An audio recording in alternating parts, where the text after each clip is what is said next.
Hello and welcome. This is Cherie with Rehashfiber, and today I'm going to show you how to do the 5-1 window pane effect on the rigid Heddle Loom in your weaving.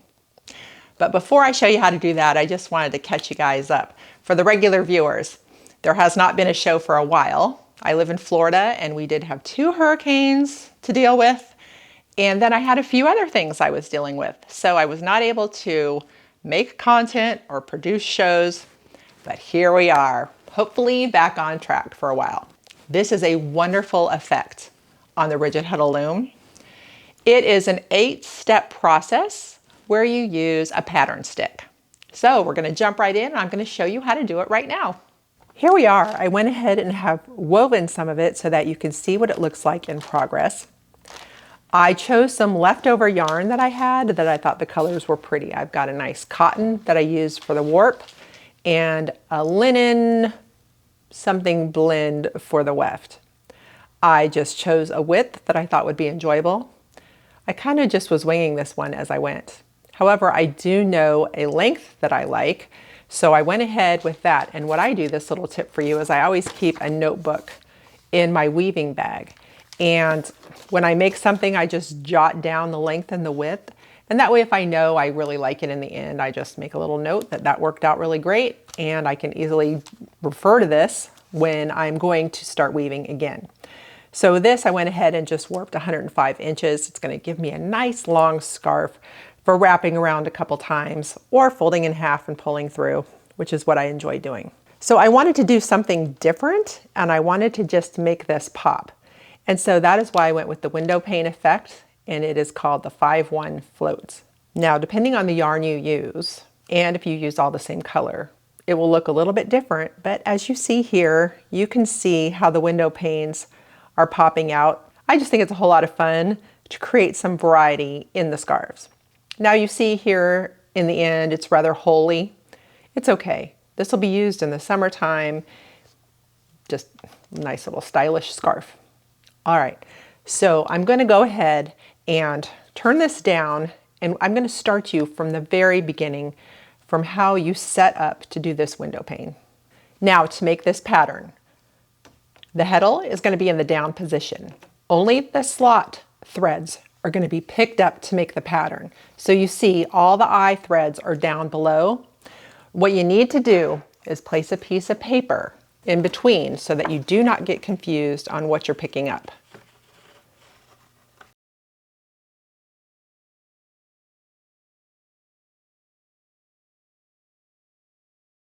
Okay, here we are. You see only these threads that are in the slots. For the window pane pattern, we're going to go 1 up, 2 down. You can use a yardstick, you can use a shuttle stick, whatever works for you, that's long enough to go through all these strands. So we're going to do 1 up, 2 down all the way across. 1 up, 2 down, 1 up, 2 down. You get the idea. 1 up, 2 down. 1 up, 2 down.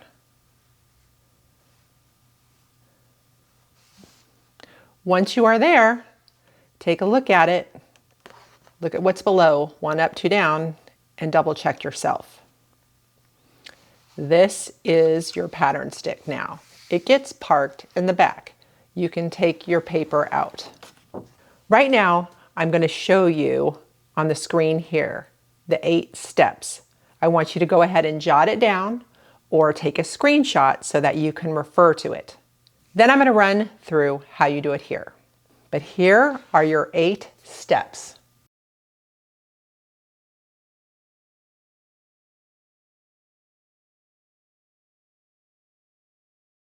Now I'm going to show it to you without running the shuttle through so that it doesn't take too much time, because I want you to see what happens with this stick here.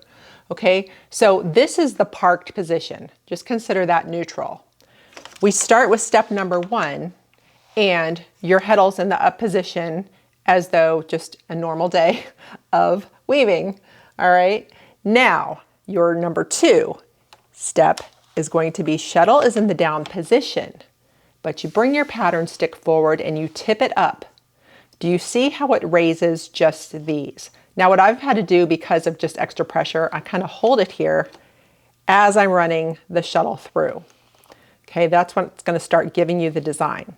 Okay, number 3 is just back to a regular old up again, running the shuttle through.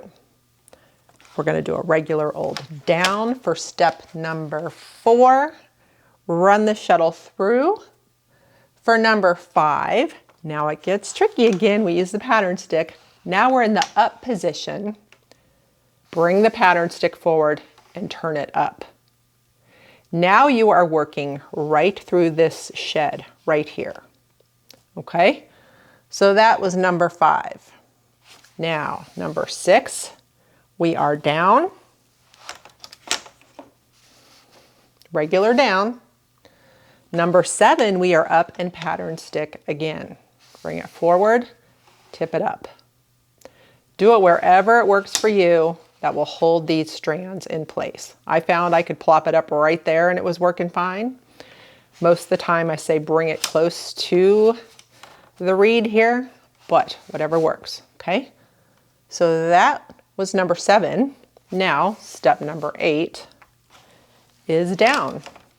Sometimes that happens. You just keep parking it, run it through again. That is your 8 steps. Now I'm going to show it to you actually doing the weaving. Okay, we're going to run through the 8 steps in real time doing the weaving. So step number 1 is the up position.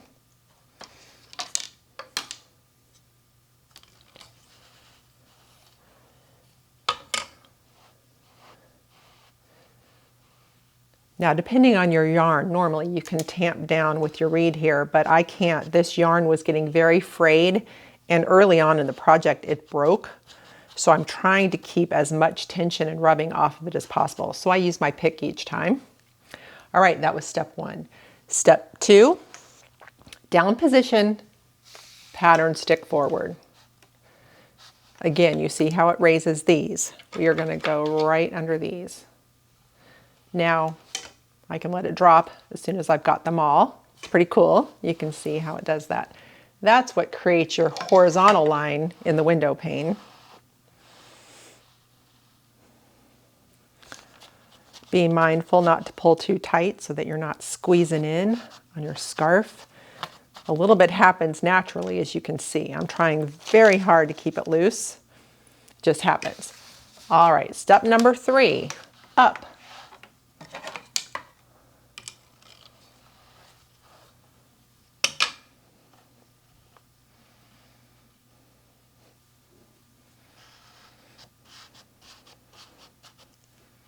Step number 4, down.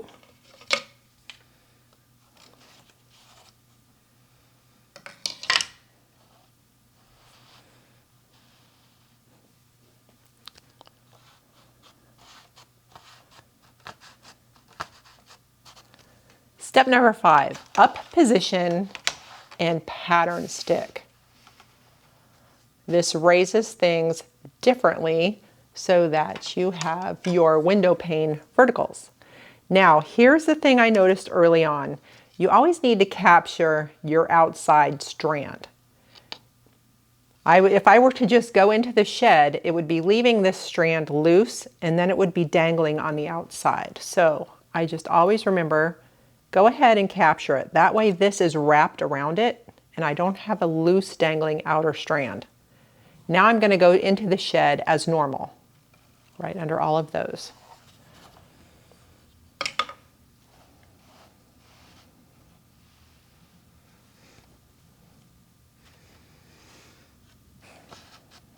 So that is completing step 5, which is the up and the pattern stick. We tuck this away.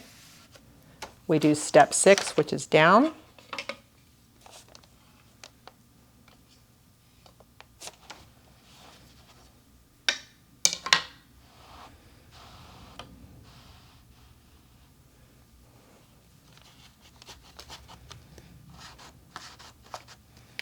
Seven is up and pattern stick again. I'm capturing that outer strand, going into the shed.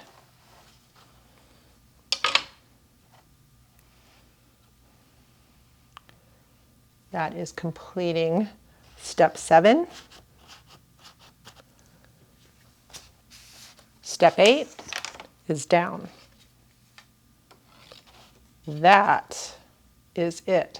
That completes your series of 8. Now at first it feels funny. Even for me, because I hardly ever do this, I have to keep following it, looking at my cheat sheet.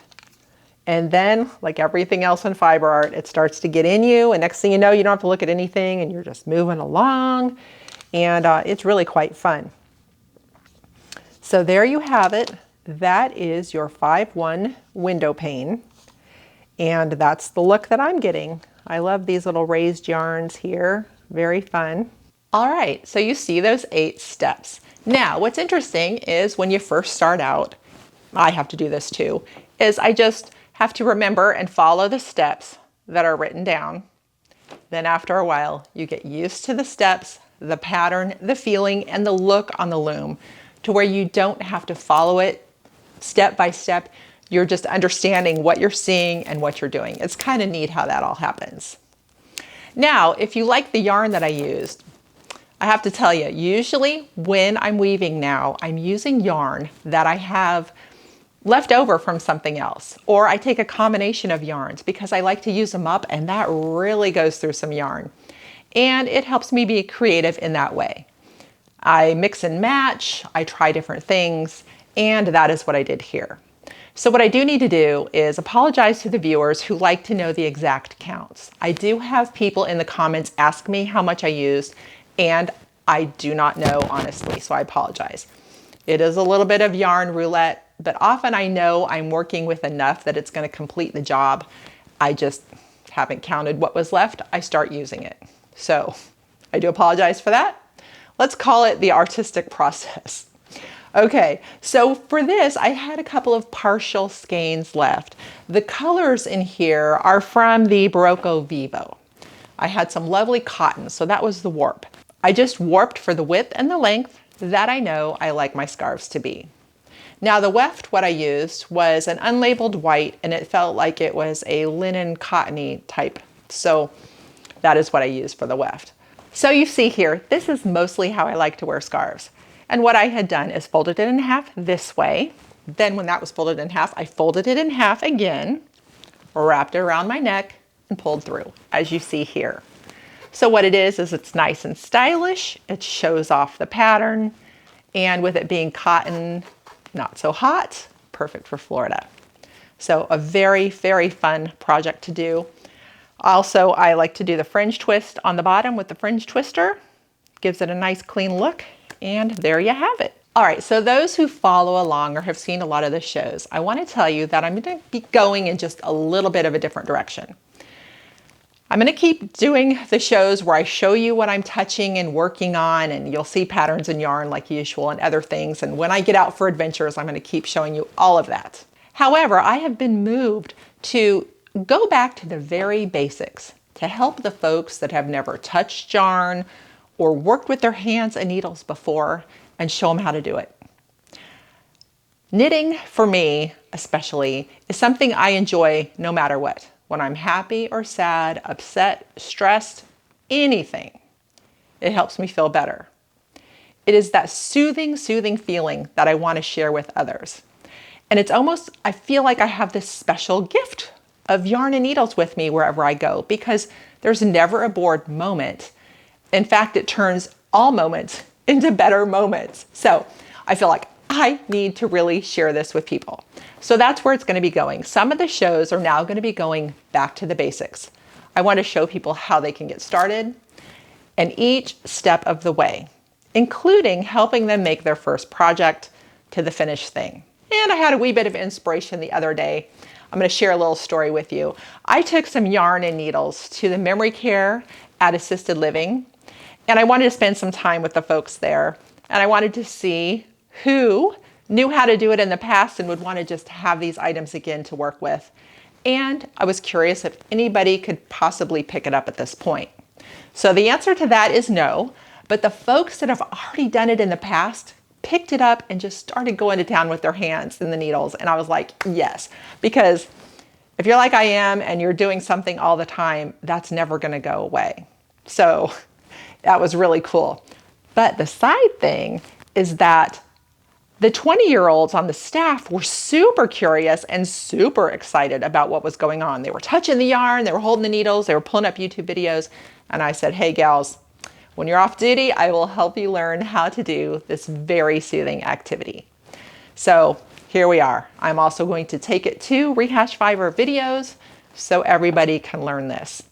We're going to start with knitting, and bit by bit that's going to come out. So even though it may not apply to you because you're already an experienced fiber artist, you can share it with the people that you know that might want to learn, and they can join along. So that's kind of the game plan going forward here. All right, everybody. Well, I do appreciate you being here today. I want you to know how much fun you can have with the rigid Heddle Loom. There are numerous different techniques you can do to keep it exciting and interesting and beautiful. So happy weaving your window pane on the rigid Heddle Loom, and thanks for watching.